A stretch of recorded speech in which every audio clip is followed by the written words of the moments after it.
Hey there, I'm Rod Yates and you're listening to Humans of Music, a Jaxsta podcast.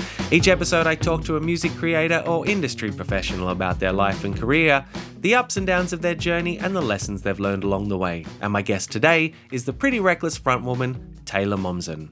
The Pretty Reckless recently released their fourth full-length record, Death by Rock and Roll. In many ways, the album's informed by the grief Taylor felt following the passing of two musical giants. The first was Soundgarden vocalist Chris Cornell, with whom the Pretty Reckless were on tour at the time of his death in 2017.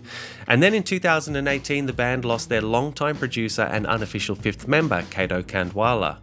These deaths sent Taylor into a cycle of deep depression and substance abuse in which she questioned her very will to live.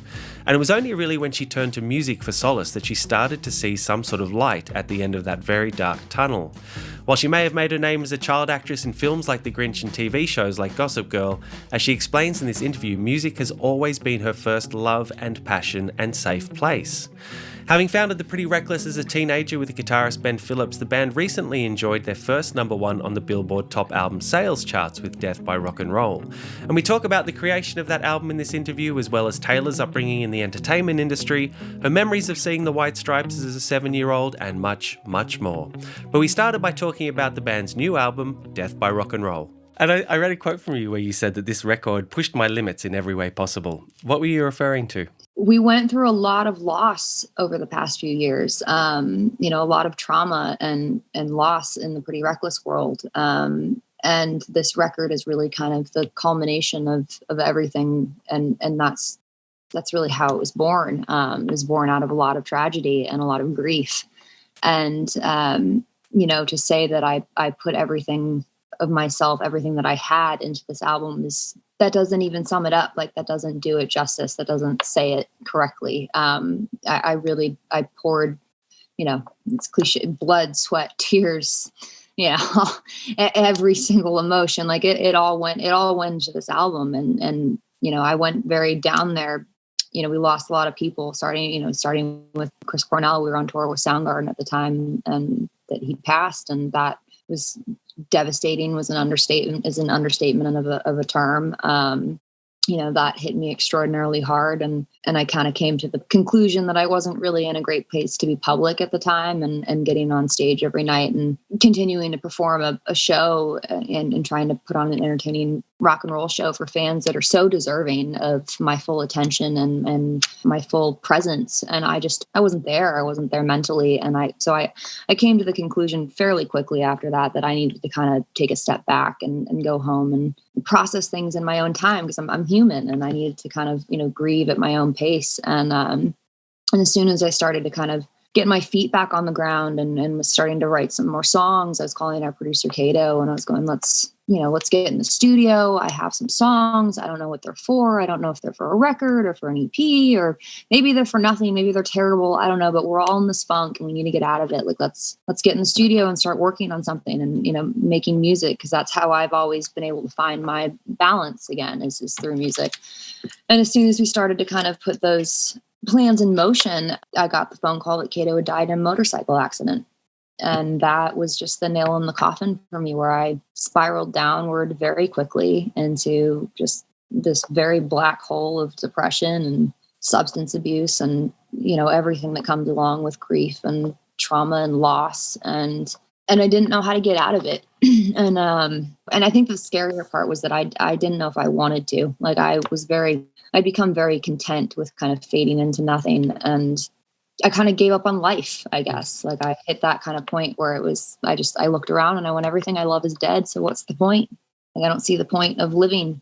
That was a very dark period in my life. And to make a very, long story short, as cliche as it may sound, it was music that very much brought me back to life, saved my life. Like, it was the thing that, brought the spark back into my eye. And the writing of this record, when I finally, picked up a guitar again and finally started to kind of put pen to paper and express everything that I had been repressing for so long, it kind of just, I keep saying I didn't have to try to write this record. Like, this record almost wrote itself, like, which is a very different experience for me. I mean, normally when you go to write something, you're searching for inspiration, and it can be a very torturous process, because you don't know where inspiration is going to come from, when it's going to come, if it's going to come. And in this case, it was like the universe had just smacked me in the face with a brick and gone, here, Taylor, you wanted something to write about. Here it is.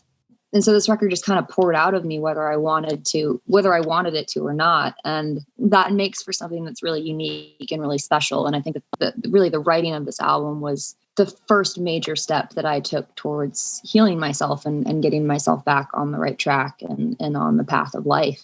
Because I was very much living on the brink of death there for a very long time. Not to sound melodramatic, that's just the truth.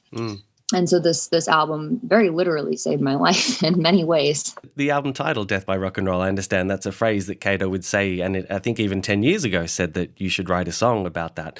The final song on this record, Harley Darling, is a dedication to him, and it's got the line, "You took everything and now I'm alone again." What was it like putting the words for that song on the page?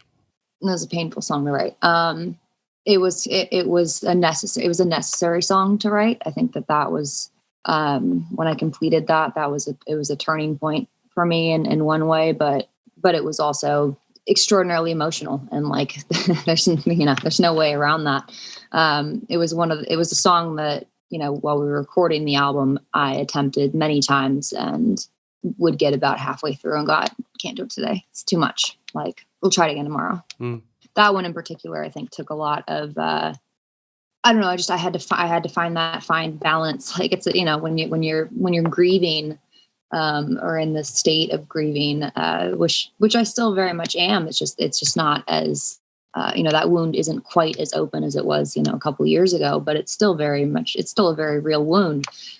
Trying to find that balance of where, you're emoting something completely honestly, and there's no way to get around that vulnerability and around that, I don't know the right word, that, the way that way you feel, and that comes across, like that's translated onto tape. You want that, but you also have to be able to, sing the words without crying. So, right. So it was that song, actually probably in one way I had to attempt that many times before we got to the final recording process of that song. Is it a song you think you'll play live? Eventually, yeah, absolutely.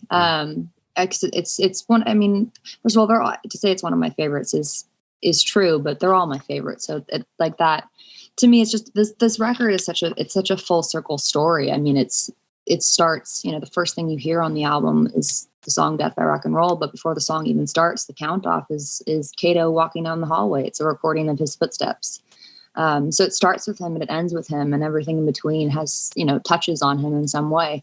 And so it just, Harley Darling to me felt like the very fitting way to end the album, because that's kind of, that's how the story ended, but it also has a glimmer of hope in it it's very much my love letter to him. And out of life and out of, the curveballs that life throws at you, that's how you grow as a person, and it's how you take those challenges and those things that you're faced with, and how you handle them is how you're defined by at the end of the day, And so, and I really tried to channel that into music, because that's really the only thing I know how to do. Sure. And writing has always been the place that I can kind of find my balance and my center as a human being and as a person. You mentioned the term full circle earlier, and I guess another full circle moment is having Matt Cameron and Kim Thayil from Soundgarden perform on the song Only Love Can Save Me Now. If you can possibly put the tragedy of Chris's passing aside for 1 second and just think about the fact what your 15-year-old self would have said had she known that a decade and a few years on, you would be making a song with Matt and Kim. What do you think that 15-year-old how would they have reacted? 15-year-old would have looked at me and said, "You're lying." It's not lying to me.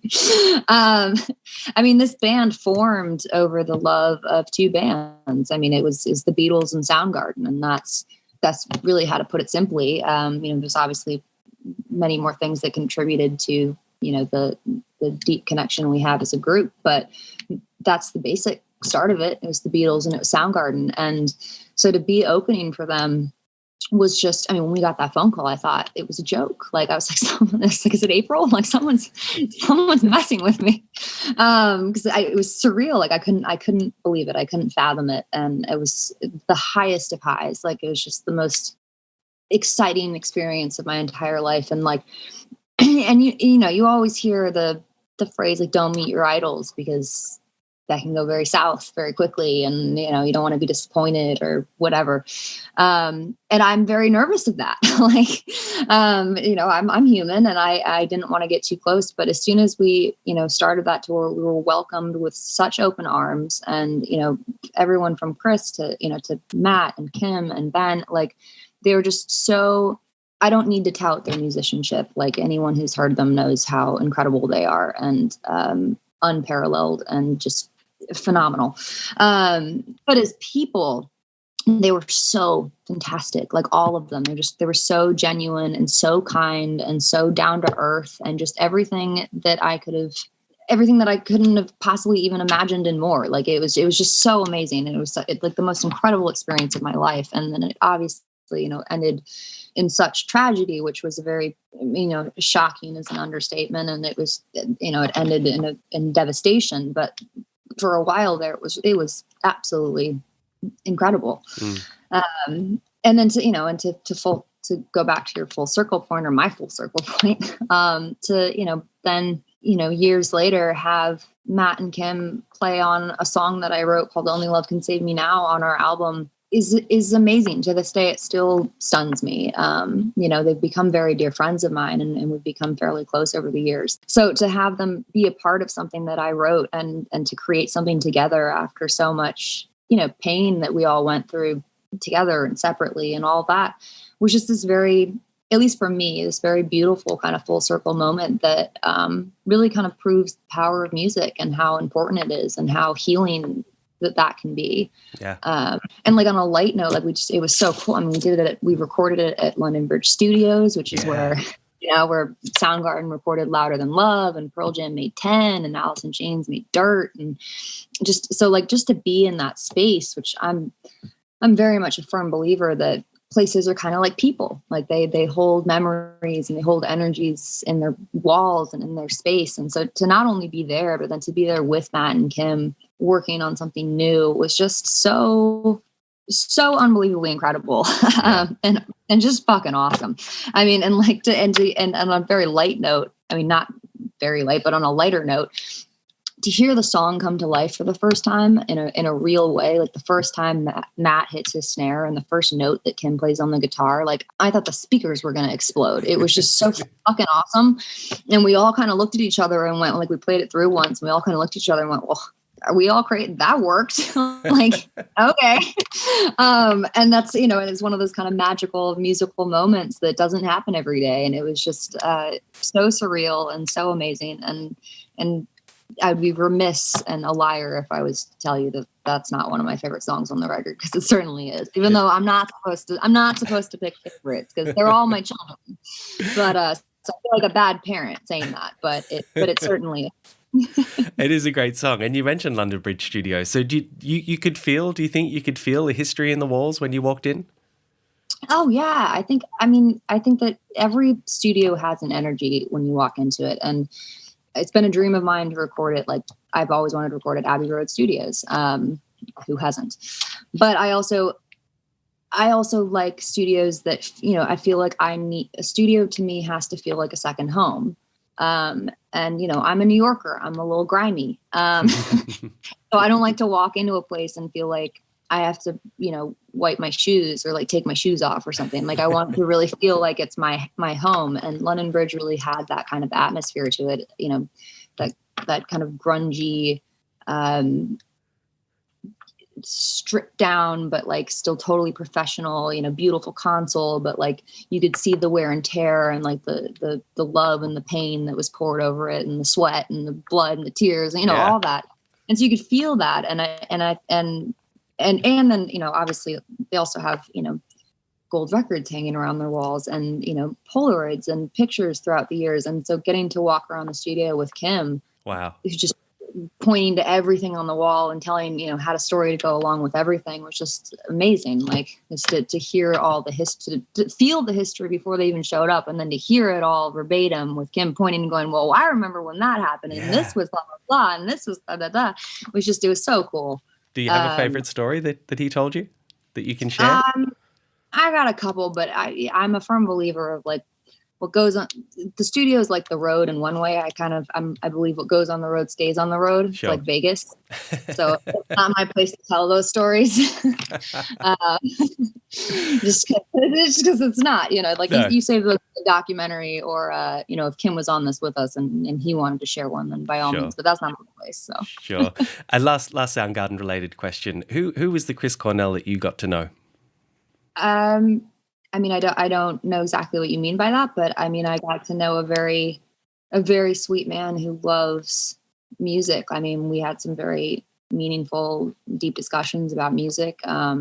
He was just he's incredibly kind, incredibly sweet, incredibly thoughtful, incredibly deep, sometimes quiet, but with a lot of thought behind the silence, I guess. And an amazing person that was lost with Houston. Like I don't know. I still get choked up talking about it. So Sure. I don't know. Amazing.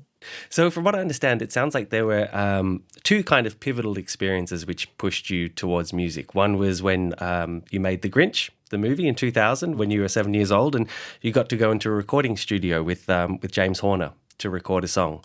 What can you remember of that experience? I was only 6 when 5 and 6 when it came out when I was 7. So Right. I was very young. And you get asked, what do you remember about filming it? And it's like, well, I'm not sure how much I actually remember and how much I remember from photographs and things and stories being told to me. And like, now that plays in my head, like reality or something, so I don't know how much is actually real and how much of is stories that I've heard that I've now transformed into reality in my own head. Okay.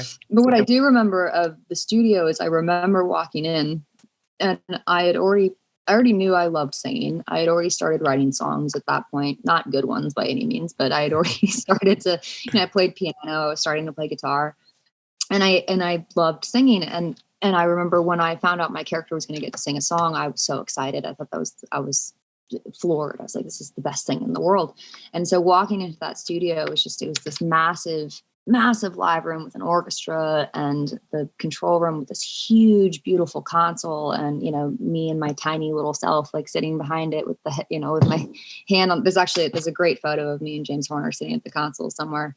And my expression or whatever I'm doing while I'm listening to playback is exactly how I look now sitting at a console. Like someone took another photo of me a couple years back sitting at a console, and I was like, oh my, I'm doing the exact same thing. So there's clearly something in my blood that apparently when I sit at a console and listen to music, I have the same expression, and head down, hand up, and you're focused and you're listening. But it was the first time I put headphones on and sang into a microphone and heard compression and heard someone actually mix something and not singing into a little Tascam 8-track recorder at home or 4-track recorder. And it was awesome. And I remember not wanting to leave, and they kind of had to kick me out of the studio. They're like, you're done. And I was like, no, I don't want to leave. I want to do this forever. So that was where I kind of fell in love with the recording studio itself. At least from a childhood, Sure. From a child's perspective. But it was a moment that I'll never forget, because the next time I was in the studio, I was like, I remember this. This is my home. This is where I want to be. Wow. And then I understand that another pivotal experience was seeing the White Stripes with your dad, also when you were 7. Where was it? And what can you remember of that show? That story's been twisted a little bit. Not entirely, but just, it wasn't technically the first show I saw, because I was born in St. Louis. And I grew up right around the corner from a club called Blueberry Hill, which is Chuck Berry's bar. Mm. And my dad, being the rock and roll fan that he is, he used to sneak me into shows there all the time, since I was an infant, still in the stroller. Wow. Probably very illegal, but so I saw a lot of local bands and things. And I believe I saw Chuck Berry once, but I was too young to actually remember it. Wow. Which was, music was always something that was a huge part of my life growing up. But the first official, real live show that I saw, I was probably maybe 9, and it was the White Stripes, and it blew my mind. I already knew that I wanted to play rock and roll. I already knew that I wanted to be in a band. I was already playing guitar. I was already writing songs. I was already singing. But I knew I wanted to be a songwriter, and I wanted to make records, but I had never really thought of the live aspect of music in reality, I'd seen all the live DVDs, like AC/DC Live at Donington and Led Zeppelin, and all of that stuff, but I'd never actually seen it in person and experienced that kind of feeling where it's so loud and it's so vibrant and it's so in your face.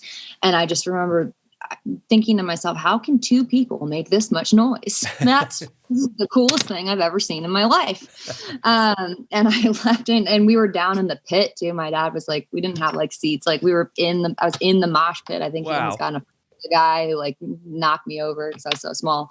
But it was awesome. And so that energy and that experience was something that I'll never forget, because that was the moment where I looked at a stage for the first time and went, oh, I see the other side of this. Yeah, that's awesome too. I want to do that too. So, now I see the full picture of playing in a rock and roll band. It's not just the songs and the recording. There's this other aspect to it as well. And they're both awesome. They're both completely different, but they're both awesome. And it crystallized in you really young. Like from that age, you had that focus. That's what I want to do.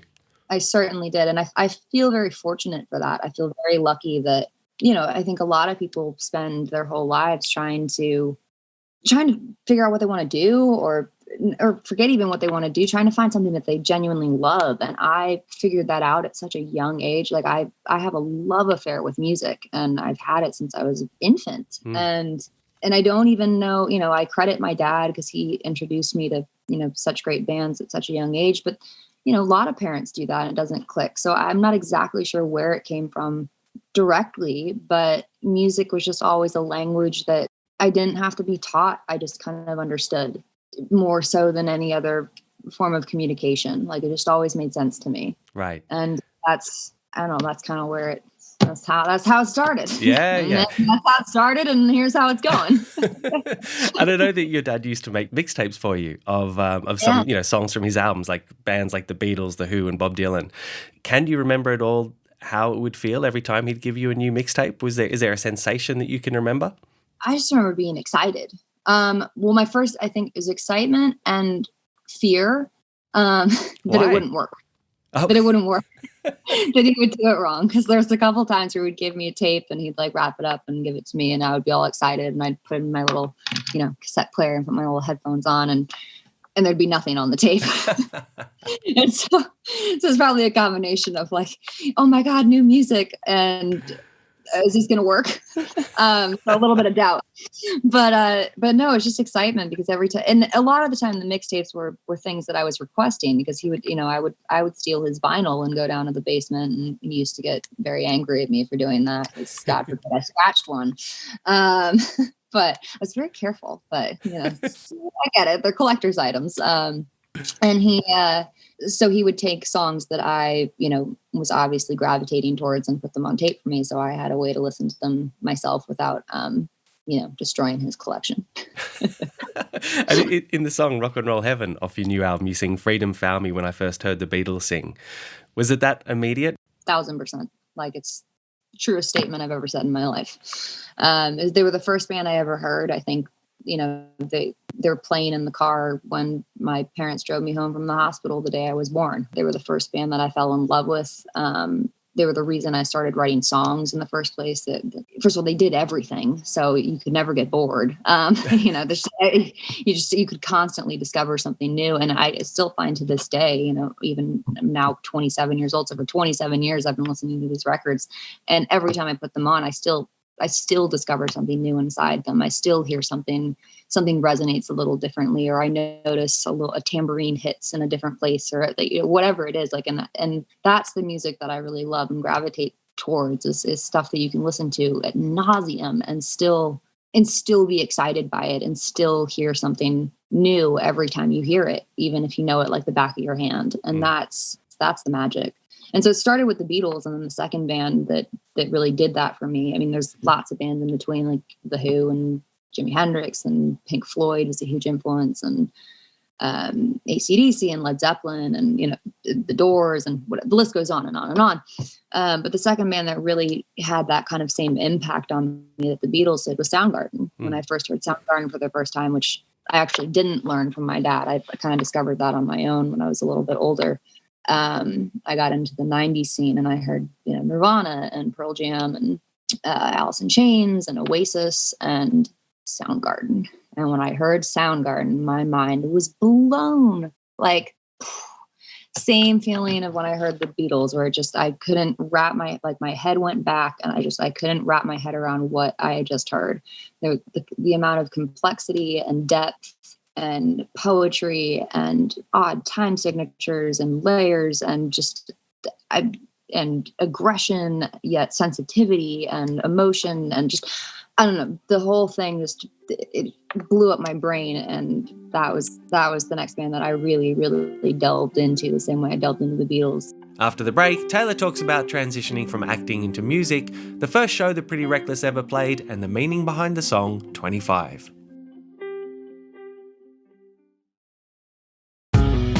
Welcome back to Humans of Music and my interview with the Pretty Reckless frontwoman, Taylor Momsen. And you mentioned your dad and how pivotal he was in helping to shape your tastes. What did your dad actually do? What was his profession? That's a good question. I still never fully understand. He's like Chandler from Friends. No one actually knows what his job is.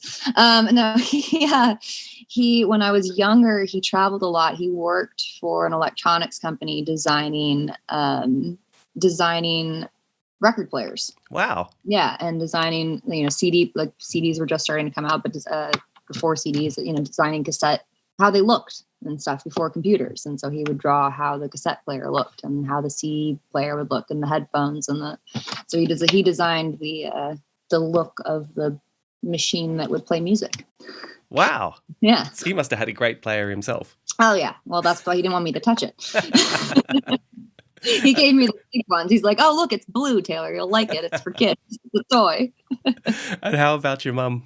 My mother was just a mother. She worked, but then once she had me and had my sister, she retired. And she didn't have the rock and roll bug like my dad did, but she's very artistic. She's very visual. She's a very visual person, and so I learned a lot of my fashion sense and a lot of my kind of visual expression of myself. I feel like I learned a lot of that from her. So yeah, I come from a very artistic family, even though they never actually really pursued any of that for themselves. It was something that I always kind of grew up around. Mm.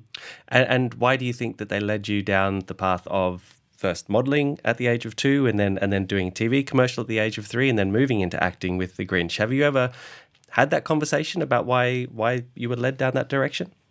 We have. It's kind of a loaded question. I think it just started off I don't know. Okay. Honestly, I don't really know. I think that I was a very talkative child, and I loved The Wizard of Oz. I think I said I wanted to be Dorothy, and they maybe took that really literally. So I don't know. You've said that your early experiences in the entertainment industry taught you about work ethic and taught you about the value of working hard. What else did they teach you about the entertainment industry? Work ethic is probably the thing that I credit the most, because it's something that I still value to this day, and I use every day. And I don't know that I would have that if I wasn't put into the position that I was at such a young age. But also just, I guess, thick skin.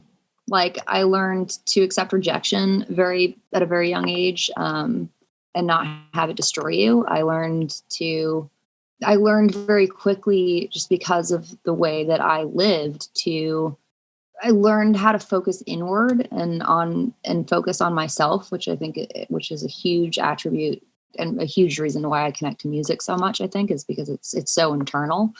And that's always where I felt the most comfortable, because I spent so much of my life performing, that when I was by myself, like, that's where I actually felt like myself. And that's why music was always the thing that I was striving towards, because I was like, this is where I can actually be me, and not play a character. And I think that, I learned at a very young age to kind of tune out all the voices around you and really focus on what was important to me, and to take criticism and understand it, and not just be hurt by it, but be able to learn from it, and also learn to go, yeah, I don't care, because I'm tunnel visioned this way, and everything's coming in from left and right in every direction. And I learned very quickly to kind of tune out all that noise and just focus on myself and focus on what I wanted to do. And that's really all you can do in life, is if you focus inward and you focus on yourself, that's how you're going to achieve success. And that does not mean commercial success or anything like that, but I mean personal success. Like, the happiest I ever am is when I finish writing a song and I take a step back from it and I look at it and I go, that's really good. And I'm really proud of that.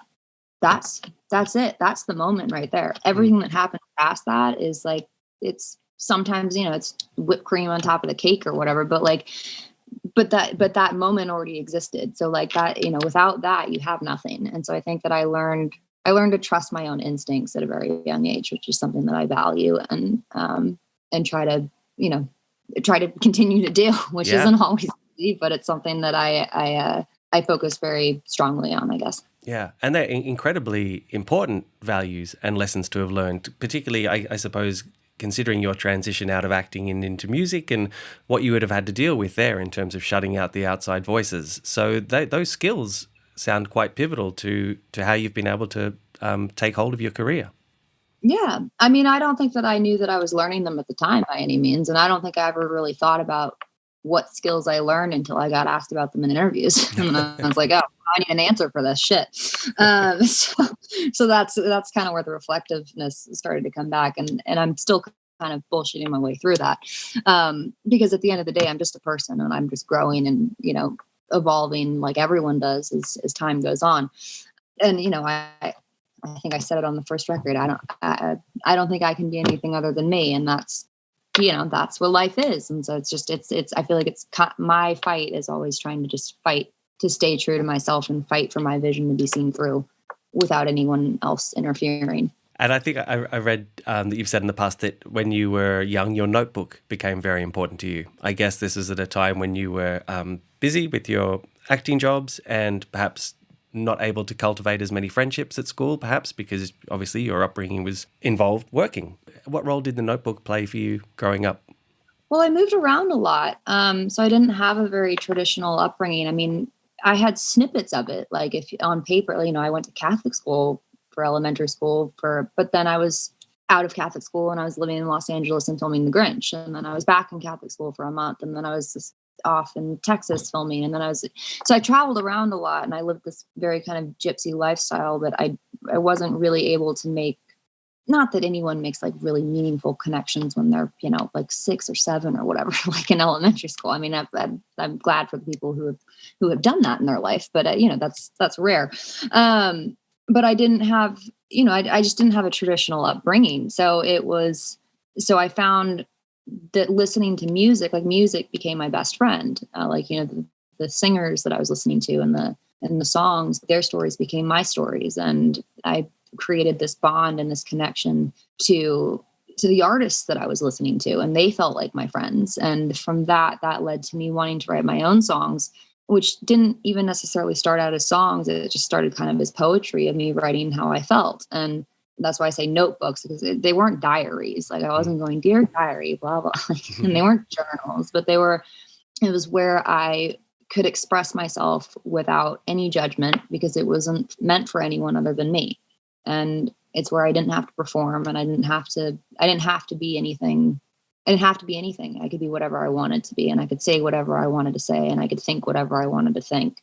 And that was a very freeing feeling for me. And I think that's a huge part of why I fell in love with rock and roll, and why it's so important to this day, is that to me, rock and roll is the ultimate freedom, because there are no limitations on it.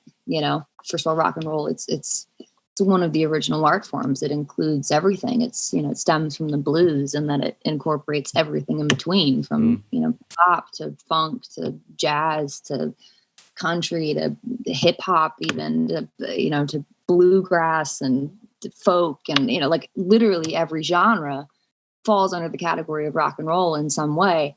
And so to me, rock and roll was something that I always gravitated towards, just because there were the bands that I loved, and also you could say anything and there was no repercussion. And that was a very freeing place to live. Yeah. And if I'm gonna be stuck living inside my own head, I want my own head to be very free. Yeah.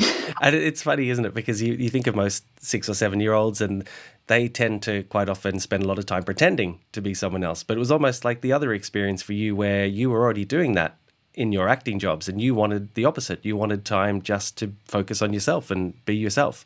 Yeah, honestly, yeah. I think I spent so much of my life playing a character that it was hard for me to, not hard for me, but I spent so much of my life playing a character that I had to almost stop myself from playing the character at some point and realize like, well, that's not, I knew it, but I became very used to performing and being a performer. And that doesn't necessarily just mean saying the lines on camera. That's, performing in life. And when you're speaking to adults or I became very accustomed to, I don't know, just being an entertainer, I guess, Sure. it's some way. And so when I was finally alone, or when I was ever alone, that was where I went, this is where I'm free, where I'm not talking and there's no one else here. And it's just me and a piece of paper, and the rest of the world be damned. As you mentioned earlier that you knew quite early on that you wanted to sing. And obviously you knew quite early on that you wanted to perform. What was your first performance? And I don't mean, performing in front of your parents, but can you remember your first actual time performing publicly with music that you wrote? Yeah. First public performance was at a club called the Annex in New York City. I was 15 or 16. I want to say 15. It was either right before my 16th birthday or right before. I don't remember. And it was, I don't know, in one way it felt very natural. In the other way, it was very weird because I was on Gossip Girl at the time, and this was my first time I'd ever been on stage, and I was playing my own songs. I hadn't even formed, the band wasn't even formed yet. I was playing with, some friends of mine, and I had come up with the name The Pretty Reckless, but the band wasn't the band. Like, it was just some dudes that I knew, and we had rehearsed a couple times, and suddenly there was all this press there, and paparazzi. Wow. And everything that went. I was like, this was just supposed to be my first kind of under the radar gig of getting my feet wet, and suddenly there's YouTubes of it online, and it was like, well, all right, this is different. That's a lot of pressure. Yeah, so I was a little, I was a little nerve wracked or whatever before I went on stage. But once I got on stage, it actually felt very comfortable, and it felt very natural to me. And it was, I don't know, the music kind of overtook everything. And I found that when I get on stage, anytime, if I think about anything for too long, like an interview or a performance or whatever, if I spend too much time in my own head beforehand thinking about it, I'll worry myself. I have such high anxiety that I'll worry myself into into a crazy person. So I found with stage, everyone asks about stage fright, and I don't say that I don't have stage fright. I'm not afraid of the stage, but if I think about it too long, then I'm going to be nervous. Like, oh, my shoe's going to break, or I'm going to trip, or this is going to happen, or this is going to go wrong, or whatever. And really what I found is if I just get on stage, if I don't think about it at all and just walk on, I kind of crack my knuckles and walk on and just think about what I'm saying and think about the song, it's just all really natural. Okay. Because I'm just expressing what I've already written and what I've already said and what I believe. And so I'm just amplifying that. And it's a very freeing, symbiotic relationship that then you develop with the fans. And that obviously expands the longer you've done it and stuff. But so the first time I walked on stage, as nervous as I was backstage, once I walked on and picked up the microphone, I felt very comfortable. Did you have any mentors back then, or anyone that you could talk to for advice just about how to navigate this path into music? Well, the time that the Annex, we had just, I'd been a singer-songwriter for a long time. I'd collected a group of songs that I liked and was comfortable playing live. I wasn't necessarily comfortable releasing them as an album. And kind of right before that, not right before that, but probably, my timelines are so bad. But sometime before that, I met Kato and I met Ben. And we hit it off immediately in a way that I still don't really know how to put into words. I only know how to describe it as kismet and kind of otherworldly, and one of those magical moments that if you believe in that kind of thing, that was fate, where the three of us sat and talked for about 10 minutes. And I mean, it went on to be much longer, but after about 10 minutes, we all kind of looked at each other and went, I know you. Wow. I've known you a really long time, and that doesn't make any sense. And none of us really here believe in like past lives or any of that kind of stuff. But if there was such a thing, we've known each other a really long time. It was one of those meetings of minds that you can't really describe and was just incredible. So yeah, I mean, Kato was at that show and he was there backstage with me, and he went, and I was, going on, I'm nervous on this cameras, like, and he just looked at me and he went, "Taylor, stop it. You got this. You got this in your sleep." It's like, "I know you, dude. Go." And he like literally just went, "Go." And I went, "All right." Nice. There's a song on the record called 25, and it's got that lyric, "All through my teens, I screamed that I may not live much past 21." Is that an autobiographical line? Yeah. That whole song is very autobiographical in a lot of ways. It's drenched in metaphor, like, most songs are, because at the end of the day, songs are storytelling. But 25 is probably one of the most autobiographical songs on the album. I wrote that when I was 24, turning 25. It was the first song we recorded for the record. We recorded that right after my 25th birthday. And I was in a very low point in my life at that moment in time. Just dealing with everything that had happened and all the grief and stuff. And I was also in a very reflective point. And so that was something that I was going through. And I there was a kind of a moment where I wasn't well. I wasn't mentally well. And I was 25 and I was looking in the mirror and I was like, I kind of glanced in the mirror and I was like, I'm 25, and I'm killing myself, but I'm still here. I'm still alive right now. And that's saying something. And so that's kind of where the song started. And then it became me just kind of reflecting on my life up until that. And I knew that I wanted to kind of somehow figure out how to count up to 25 and have the chorus end at 25 and go through all the years, which took a little bit of trickery to make that work and not have it be completely stupid and cheesy. But yeah, so that song is certainly one of the most autobiographical songs on the record, but again, draped in metaphor. So I don't want to get too specific about the lyrics themselves, because I also think that takes away from the listener. And I think that that's very unfair. Sure. Like I always say that I write music and I create music for myself, but once I put it out into the world, it no longer belongs to me. And it's not mine anymore. It belongs to you, and it belongs to the listener. And so if I taint what you're hearing with my own personal perception or story or whatever behind it, I'm taking something away from you, and that's really unfair. What you just said then may make this next question null and void. But what was happening in your teenage years that you thought that you wouldn't live past your early 20s? That's kind of a very personal question that I don't really want to get into too much depth, but I was going through a lot of change. And still, like any teenager, I was trying to figure out who I was and who I wanted to be, even though I think I already knew that. It's just I was going through a lot of... It's my phone ringing, by the way. I got the coolest ringtone ever. Jesus Christ, pose. Anyway, I lost my train of thought, but the point is, how about this? I'll skip that question and I'll save it for the autobiography I write at some point. All right. No problem. So just last couple of things. So you're now 27 and you've got a very successful fourth album under your belt, and you've had to weather a big storm to get to this point. How different are you as a person, do you think, to the person who released your previous record? I think I'm still very much the same person. I just think I've grown exponentially, like anyone in life. I mean, the more experiences you have under your belt, the wiser you become, hopefully, hypothetically. And just age. I mean, you have to remember I was 15, 16 on the first album. I'm now 27. So like just that alone, is growth.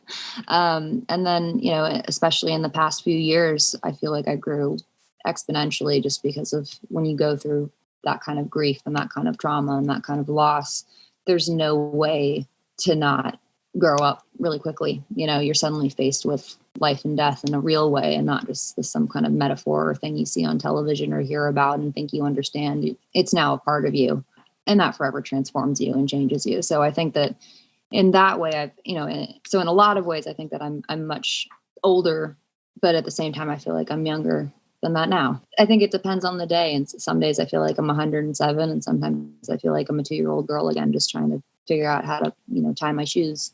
Sure, sure. And last two questions. You've spoken about Kato, and he was clearly very important to you and to the band. What was then the process like of working with Jonathan Wyman? Was there a process of feeling each other out? Well, no. I mean, well, yes, but no. I mean, after Kato passed, I went down. Yada yada yada. I wrote the record.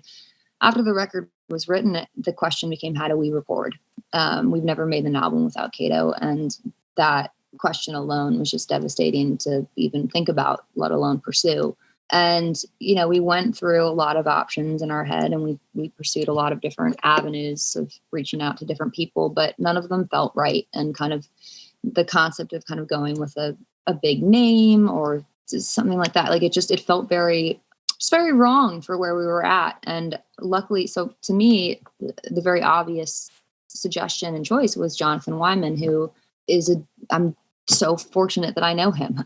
He's a very dear friend of mine who I've known for years. We actually met back when we were recording Going to Hell, because we had to do some bonus tracks and things for the record. And I don't remember why exactly what Kato was doing. So Kato was in LA or Brazil or something and couldn't do them, and they were timely and we had to get them done. So I called Jonathan, and we hit it off immediately. He's a very kind soul who, like, I challenge anyone to meet him and have a conversation with him and leave the room and say a bad word about him, because you just can't. He's so sweet that it's actually irritating at times.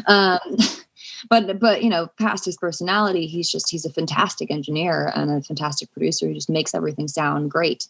And so I feel like that, when we got, I made a phone call. I called him and I went, hey man, like, I've got these songs, we're train wrecks, just a heads up, but would you want to help us record this and maybe try to make a record? And I don't even think we were necessarily trying to make a record when we started. It was just like, let's just start recording and see where this goes. And it very quickly turned into this very just natural flow that worked. And I'm very thankful to him, because I can't imagine having done this with someone else. Just he was so supportive and so understanding of the situation that we were in, and just very, very non-judgmental. Like there's days where it was not good, and then there's days where it's great, but it was a lot of ups and downs making this album, and he was very patient and understanding of that process, and knowing that we needed to go through that in order to get to the other side. And I'm just forever thankful for that, because there was, he allowed us to be who we needed to be in order to make this record, and at the same time still pushing us to be better than we thought we could. And that's what you need in a producer. You need someone who understands you and understands the artist and tries to kind of take what they do and just elevate it to its fullest potential. And that's what I always look for. And that's what Kato did. And John certainly stepped in and did that not in the same way Kato did, because no one will ever replace Kato, but he did it in a way that we needed. Sure. And this record wouldn't have happened if it wasn't for him. So I love John to death, and I see a very bright future with him. Nice. Last question. Jaxsta is all about giving credit where credit is due. Are there people that you would give credit to for helping you get where you are today? Yeah. Kato, the band, Jonathan Wyman, my management team. I've been with them for a very long time. My family to a degree. And I don't know, my dog, like that's the Beatles. I mean, that's kind of, I live in a very kind of tight knit circle of people by choice. And, I have very few friends, but the ones I do have are lifelong bonds. And those people are, they deserve all the credit. Yeah. Because I think the people you surround yourself with are the people that, they're a part of who you are. Taylor, thank you so much for your time. Really appreciate it. It was great to talk to you. Thank you. Great to talk to you too. Thank you so much. And that's it for another episode of Humans of Music. A big thanks to Taylor for her time, and thank you for listening. If you have any feedback on the show or suggestions on who you'd like me to interview, or even if you just want to say hello, please drop me a line at humansofmusic@jaxsta.com. That's humansofmusic, one word, at Jaxsta, Jaxsta.com. This episode was mixed by Lachlan Mitchell from Parliament Studios in Annandale, and the incidental music and theme song were written and performed by Sam Lockwood. Please remember to subscribe to the Humans of Music podcast so you never miss an episode, or even better, share it amongst your friends and rate and review it. And remember, next time you need to know who wrote a song, who produced a song, who engineered it, who played on it, who sang on it, who did anything on it, head to jaxsta.com for all your official music credit information. Until the next episode of Humans of Music, I'm Rod Yates. Thanks for listening.